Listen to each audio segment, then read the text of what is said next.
ওদের বাড়িতে যা যা ইনসিডেন্ট ঘটেছে সে সবটা ইনভেস্টিগেট করার জন্য পুলিশ এসেছে। সারা বাড়ি সার্চ করা হচ্ছে, শুধু তাই নয়, একটা স্পেশাল অফিসার রিকোয়ার্ড করা হয়েছে শুধুমাত্র ওদের এই সমস্ত কেস ইনভেস্টিগেট করার জন্য। সে অফিসারের ডেপুটি এসেছিল, এসে খবর দিয়েছে 2 দিনের মধ্যে একজন নতুন অফিসার এখানে জয়েন করবে, ফিল্ডে নামবে। বুঝতে পারছি, শুধুমাত্র এই কেসগুলো ইনভেস্টিগেট করার জন্য একজন অফিসার রিকোয়ার্ড হচ্ছে।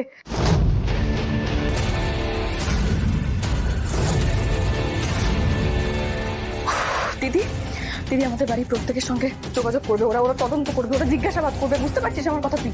আচ্ছা আচ্ছা মানে, আরে দিদি তিমির বাবুকে ফোন কর, এক্ষুনি ফোন করে জানা 2-1 দিনের মধ্যে তিমির বাবুকে ডেকে পাঠাবে ওরা।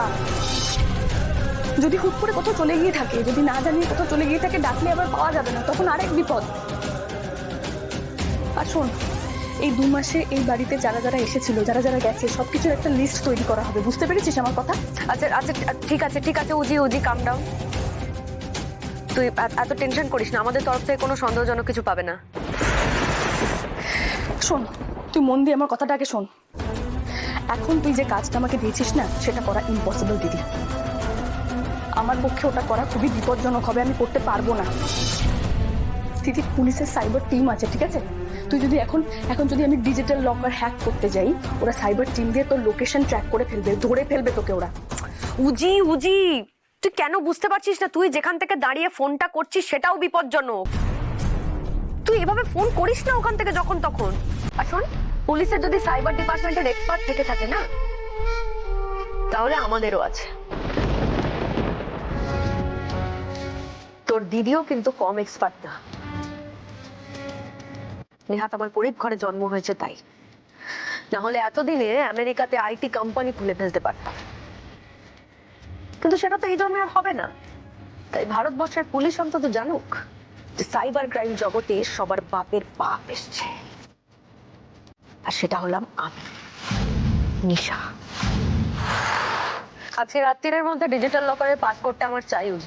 দিদি প্লিজ তুই একটু বোঝা। যেটা বলছি সেটা শুনবি। এখানে কোনো সেন্টিমেন্ট, কোনো ইমোশন, কোনো কিছুর দাম নেই। আর এই যখন তখন আমাকে ফোন করাটাই নাম্বার থেকে বন্ধ করো, ওরা কিন্তু ট্র্যাক করতে পারে। হ্যাঁ, বুঝি ঠিক বলেছে, আমাদের এই কাজকর্ম না কয়েকদিন বন্ধ রাখা দরকার। আর তুই ভুলে যাস না, পুলিশ সবসময় ক্রিমিনালের চেয়ে না 1 কদম এগিয়ে থাকে। আমার মনে হচ্ছে এবার আমরা ধরা পড়ে যাবো রে। তুই ভুল বলছিস ভানু, তুই একদম ভুল কথা বলছিস। পুলিশ যদি ক্রিমিনালদের থেকে 1 কদম এগিয়ে থাকে, তাহলে দুনিয়া এত ক্রাইম হচ্ছে কি করে রে? ক্রিমিনালরা বরং পুলিশদের থেকে আরো কয়েক কদম এগিয়ে থাকে। ইয়েস, উজি যাই বলুক না কেন, ঋষি ব্যানার্জিরা যত বড় অফিসার আনুক না কেন, আমাদেরকে আমাদের কাজ করে যেতে হবে। হ্যাঁ, আমাদেরকে আমাদের কাজ করে যেতে হবে। ইয়েস, ওই ঋষি ব্যানার্জিকে ধ্বংস করা যেমন আমার জীবনের একটা লক্ষ্য, সেরকমই আর একটা লক্ষ্য সাইবার ক্রাইমের মাধ্যমে কোটি কোটি টাকা রোজগার করে দুনিয়ার সবচেয়ে বড় ধনী মানুষটা হওয়া। আমি আর গরিব হয়ে থাকবো না মানু, আমি আর গরিব হয়ে থাকবো না। টাকাই আসল ক্ষমতা, আর আমার সেই ক্ষমতাটাই চাই।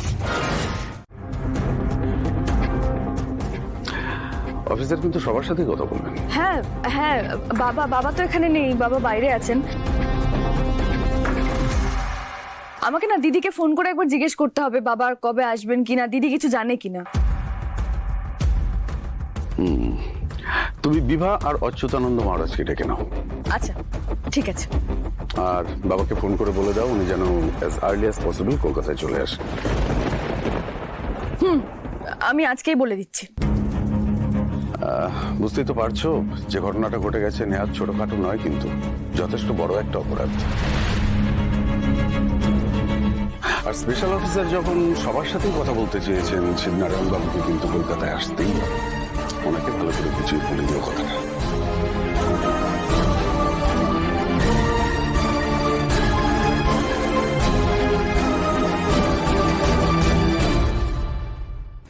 বলছি ঠাকুরপো, তুমি এখন এ ঘর থেকে যাও না।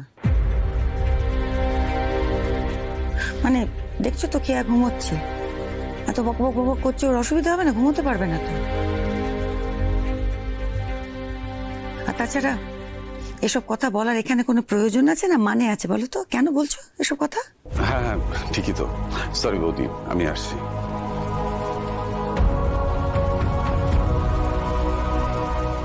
বলছি আজ রাত তুমি খেয়ার সাথেই থেকে যাবে? হ্যাঁ, আমি মাকে বলেছি আমি এখানেই শোবো।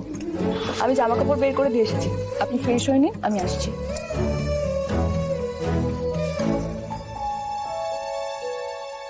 ওই দেখো, খেয়ার হঠাৎ করে জ্বরটা এলো বলে তোমাকে একটা কথা বলতেই ভুলে গেছি।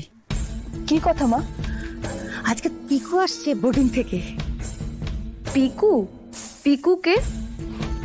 ও, তুমি তো ওকে চেনো না। পিকু হচ্ছে আমার নাতি, মানে আমাদের ঐশীর ছেলে।